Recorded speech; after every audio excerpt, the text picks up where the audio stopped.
A long roller coaster of a season filled with unexpected twists and turns has all led up to this moment. It's time for the finale, the elimination race. The marbles line up at the starting line, and Heat 1 has begun. But wait, how did we get here? Who are the marbles in this story? What even is this competition in the first place? Let's go back to the very beginning. Welcome one and welcome all to the MSFL. We are finally underway after weeks of anticipation from around Marble Earth.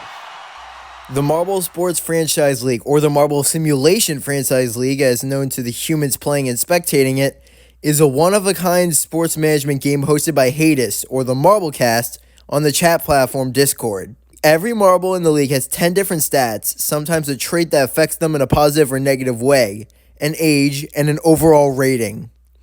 In Season 1, 9 different teams drafted their marble squads in a snake format, with 6 picks each to compete for the first ever MSFL's championship.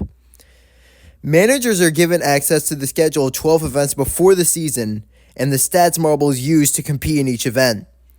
Captains are chosen for each team, and the managers have trainers to boost up their marble stats to better fit their team, particularly with their younger marbles.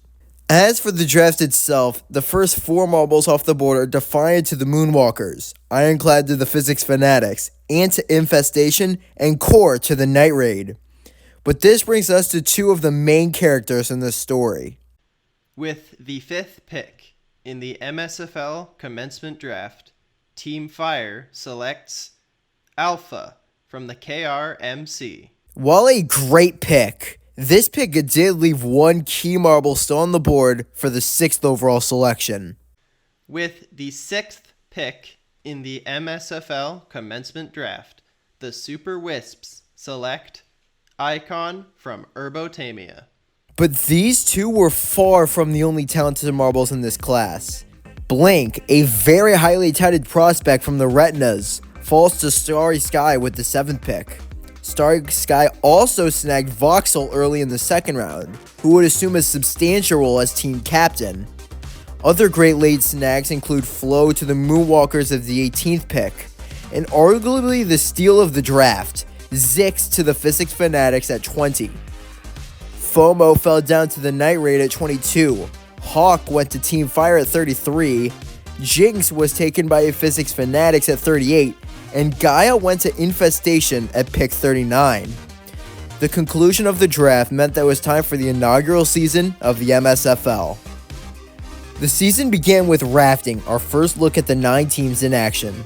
The Physics Fanatics set the first impressive time with a 38.30, but Starry Sky would outdo them, claiming the first gold medal of the season. The Physics Fanatics would have to settle for silver, and the Super Wisps grabbed bronze. But a new team would emerge in Event 2 as Team Fire won the Funnel Endurance with Alpha beating out Icon in second for the Super Wisps, who nabbed their 2nd straight medal. But Starry Sky would finish 3rd and maintain the points lead. But that would change in Event 3, Block Pushing. The Physics Fanatics took the win, but did not take the overall lead, which would go to the Super Wisps after their 2nd straight silver medal. The Sand Rally would be next, and in a battle between Dawes of the quietly consistent Night Raid, Hare of the Space Pirates, and Team Fire's Alpha. In the end, the Funnel Endurance winner pulled it off again, taking their 2nd win in as many individual events. But the Fanatics would take the points lead with Zix's 4th place finish, although the battle between the top 4 might as well have been a dead heat. Event 5 Balancing. We would see our 3rd straight event with a points leader change, as Starry Sky won and took a rather strong 5-point lead over the Super Wisps, with the rest of the 3 with poor performances. Event 6, though, would be a dramatic shift. Surfing was completely dominated by underdogs, with all of the event podiumers being in 5th or lower in the standings. This meant that an 8th place finish for Starry Sky wasn't as bad as it could have been, and they held on to their lead. The first half of the season was over, and out of the break, it was time for steeplechase. Team Fire's inconsistencies were showing its ugly face in the previous 2 events, with a last place in balancing and 7th place with series in surfing, but they came through in a big way in steeplechase, taking the win. but another strong performance from Starry Sky was enough to keep the lead.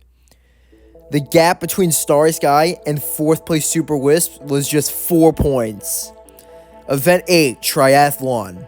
Early on, Super Wisp Superstar Icon survived a serious scare from Void of Team Fire in the first heat. Void won the heat, but Icon did well enough for a wildcard spot, and then dominated the final, taking the win. Team Fire would claim the lead for the first time off of a tiebreaker, as Starry Sky could only manage a mid-pack finish.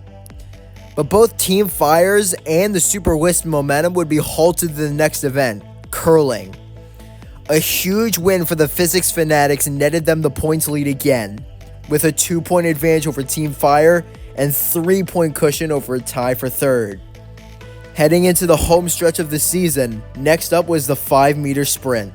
Bottom 4 finishes for 3 of the top 4 contenders gave Team Fire a chance to get themselves some breathing room, and they took it.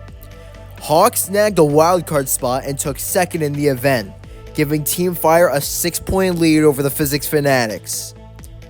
But with a win in this event, the Night Raid looked to spoil the party for the top 4 and enter the frame themselves. Next up, the penultimate event, Collision. But before the event even started, a huge report sent shockwaves across the entire league. The Physics Fanatics, who not too long ago were in the points lead, were disqualified for Collision, effectively ending their championship run. That, along with a disastrous event for Team Fire, sent the door swinging wide open, and the Night Raid busted through. They won their second straight event and shot up to 3rd overall, just 3 points back of first. But they did not take the lead. The new leaders were the Super Wisps, who took second in the event. But it was just a 1-point lead, which would not hold if it came down to a tiebreaker with Team Fire or the Night Raid. As we approach the story of the season's final event, here's the situation. Team Fire trailed the Super Wisp by 1 point, but they do hold a tiebreak, which means that whichever team places higher will win if no other team passes them both. Night Raid are also within serious striking distance at only 3 points back. Starry Sky and Physics Fanatics are also both mathematically eligible, but they're long shots. It's time for the finale, the elimination race.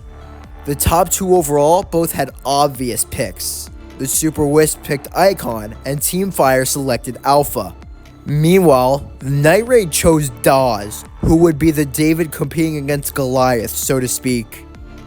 Starry Sky sent out Blink, and the Fanatics picked Jinx, which would turn out to be some major foreshadowing. Hello and welcome to the MSFL Season 1 finale. It is time to crown a champion, and we will do so with one of the most exhilarating events in marble sports, the Elimination Race. It all comes down to this. First heat. Icon, Jinx, and Blink make it through no problem. Dawes struggles, but nobody seems to notice because right behind them is Alpha. Desperately trying to survive, Alpha gives it everything that they have to try to beat Gorf from the lowly Shadowhunters to the line. Alpha trying to recover. Gorf hits another block, but so does Alpha. No way this happened so fast! And Gorf gets caught on the side. Alpha survives. Team Fire dodges a bullet big time. Heat 2.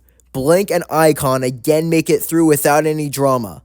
Alpha has a much less tense run, and while Daz and Jinx both cut it close, both survive.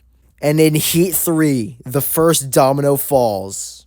Looking up the course, it's a black marble falling way behind. Daz looks helpless as the rest of the field will cross. Only hair left, and it would take a miracle. And it's not gonna happen. Night Raid fall. They'll end with 75 points and definitely won't be safe on the podium. Night Raid, who had all of the momentum coming into the finale, are done. They are eliminated from the title race, and after Icon survives the next heat, so are both the Physics Fanatics and Starry Sky. Just like that, it's down to 2. The Super Wisps and Team Fire. Alpha and Icon, the 2 biggest stars of the league, will battle head-to-head for the MSFL Championship. You couldn't have written better scripts. Alpha and Icon finished 1 and 2 the next heat. Defiant is eliminated, and the final 4 racers are the original 4 title contenders from the start of the season. But it all comes down to these 4. It's always been these 4. Night Raid pulled off a great comeback, but all season long it's been these 4 teams. Starry Sky, Physics Fanatics looking to steal the bronze. Team Fire, the Super Wisps, battling for the gold. If both Starry Sky and Physics Fanatics survive this heat, one of them will get the bronze. That would also mean the title would be decided with this race. If the Super Wisps and Team Fire both make the final, Night Raid will keep the bronze. It all comes down to this. Round 6 between Alpha, Icon, Blink, and Jinx. Here we go. All 4 remaining marbles have everything to race for. A single slip would end the title race. And in round 6, both Alpha and Icon are in the danger zone. And then the final call. Alpha needs the speed of a lifetime. Jinx across the line. Who will be out? It's done! The Super Wisps are champions! Heat over, season over. The Super Wisps are world champions. The final 2 rounds would also be incredible, with Blink making a spectacular pass on Icon to keep their podium hopes alive, only for them to be dashed by the most unlikely of heroes, Jinx. The Physics Fanatics win the elimination race and secure the season bronze, but that full story is another to tell. Starry Sky would miss out on the podium, but they would not miss out for long. And as always, thank you for watching. Hello, and thank you for watching the Marblecast. I know this isn't a JMR video, but I wanted to share what I've been doing instead with you all. This video's release date is the 1-year anniversary of the creation of the MSFL, and it's still going strong, now in Season 3 and having expanded to 12 teams. In fact, Season 3 is in its final stretch if you would like to join and watch as the trophy is decided. Thank you to Fire Marble for helping with the script and doing the narration. Fire is also hosting a side competition for the MSFL, a Marbula 1 style circuit in Algadoo. The channel, where those races will soon be posted, is in the description and in the Discord server. One final thing before you go, if participating in this type of Marble Sports Management League sounds like fun, we have another new competition open to anyone. It is a crossover event between the MSFL and its predecessor, the SML, where teams will draft 4 marbles from a massive pool of the greatest marbles from each league and compete in a 4-event gauntlet. Details for that are also in the Discord server. Thanks again for watching, and I'll talk to you later.